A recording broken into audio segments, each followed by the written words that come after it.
Imagine like a piece of abstract art. Like it speaks to you, but maybe you're not so sure what it's saying. Don't ask the artist to explain it to you. What if it's not what you want to hear? Or what if there is no explanation and it was up to you all along? And don't ask Trek to explain the full Stache. I'm not saying it's a full-on Picasso or anything, but we've never seen anything like it. I mean, what is it? Well, it's a 130 mil traveled 29 plus bike, but what's that?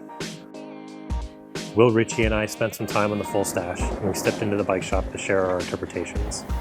I'm Travis Engel, and this is a Bike Mag Bike Test.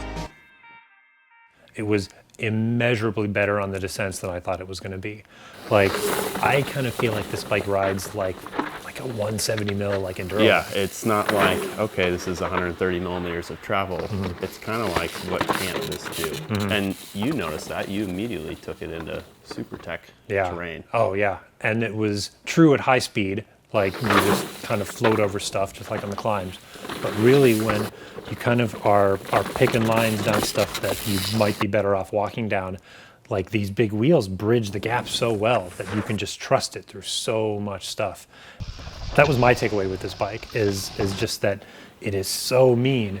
In fact, it's so mean that I outrode the brakes my first descent.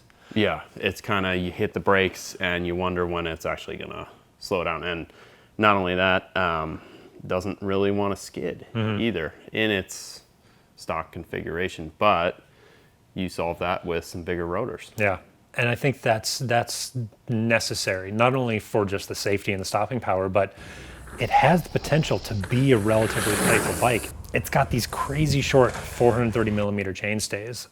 It makes it feel surprisingly nimble, but if you want to throw it around and maybe throw some skids, you need some more powerful brakes. Yeah, and that's where you put those 203 rotors on, and that certainly helped. But I think we both talked about this before, it could definitely use a set of almost like downhill level brakes, and it would be a lot of fun. And maybe part of that really nimble feel you noticed when kind of navigating really technical stuff, a lot of that could be that shorter chainstay and kind of these touch points and measurements that we're more familiar with, creating more of an intuitive feel, even on slow going stuff, which is really impressive considering the capability at higher speed too. Yeah. The one thing that I did notice at high speeds was a little bit of rear end flex.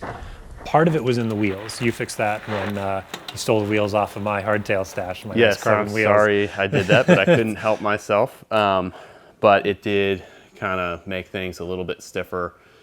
Certainly noticeable. It was a little bit more of a basic alloy wheel set that came with this bike. We noticed putting these Line 40 carbons on that definitely kind of stiffened things up. But beyond that, you could still feel maybe a little bit of flex. It's a little hard to always figure that stuff out because we're used to jumping on carbon bikes, jumping on aluminum bikes. But considering what we'd expect out of an aluminum bike, I think we both agreed that there was a little bit of flex back there.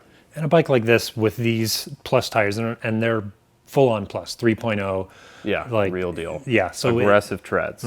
So there's gonna be a lot back there. It's gonna be a little vague compared to like a real tight buttoned up 27.5 enduro bike. And it's also something that's gonna have that much more traction. It's kind of gonna torque that much more on the frame because you are kind of glued to the ground with this thing. Even though that rear end does like to wander a bit, the full Stache feels surprisingly normal. It has some pretty conservative numbers. 67.4 degree head angle in the high position, 1205 mil wheelbase for a large. Nothing crazy. It's really just those wheels and tires that make it such a beast. Otherwise, it's not all that strange. Like, all the touch points on the bike are kind of what we're used to, and it's got this like modern geometry, relatively long reach. It's a 480 mil on the large, 75.5 degree seat angle, and with the minnow link in the high position. So it's like, it's a pretty capable climber for how much bike it is. And I think especially when you're talking like rough terrain. Like, I remember going up stuff and like looking down at the terrain I was going over and expecting it to feel a certain way, and you just kind of float over everything. Yeah, it's kind of funny. You sort of line up objects and assume you're going to get this jarring impact, and then you're kind of looking further up trail for what's coming next, and then before you know it, you're past that object, and you think you must have missed it somehow. But it's not necessarily a light bike overall, but it definitely feels efficient. There's a lot of gear range to it. Definitely, I was very impressed with the climbing. And with the suspension, You got to credit a lot of it to Trek's reactive valving on the rear shock. Like, that's one of the things that helps it keep real sprightly. You can put it in that middle position and have kind of a platform to push against, but it moves out of the way real quick. And something I felt kind of unique with these tires is that the firm setting on that rear shock was a lot more usable because you have the smoothness advantage of these tires. So when I hear 29 plus and I see a 29 plus bike, I can't help but think of, oh man, this could be rad for bike packing. Now you've got 130 millimeters front and rear travel. You've got some aggressive angles to it, relatively aggressive. So could it go bike packing? We were able to fit it actually came from Trek with a frame bag from Bedrock Bags. And then we were able to fit a dropper seat bag and still a handlebar bag on this bike. Not as much room as you get out of a hardtail, but still 4-ish days worth of gear, and went and did kind of some riding on the southernmost portion of the Arizona Trail. And it was pretty rad to be on a full suspension plus bike carrying gear. Way smoother.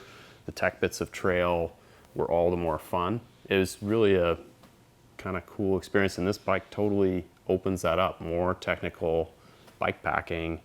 So long as you're not going out for weeks on end or you're resupplying a little more frequently, that's totally possible with something like this. The full Stache was built on the bones of a trail bike and with the versatility of a trail bike, but it's also got the appetite of an adventure bike and the bloodlust of an enduro bike. That's what makes the full Stache so rad. It can't be defined. It's different. Riding it's different. What you do with it is up to you.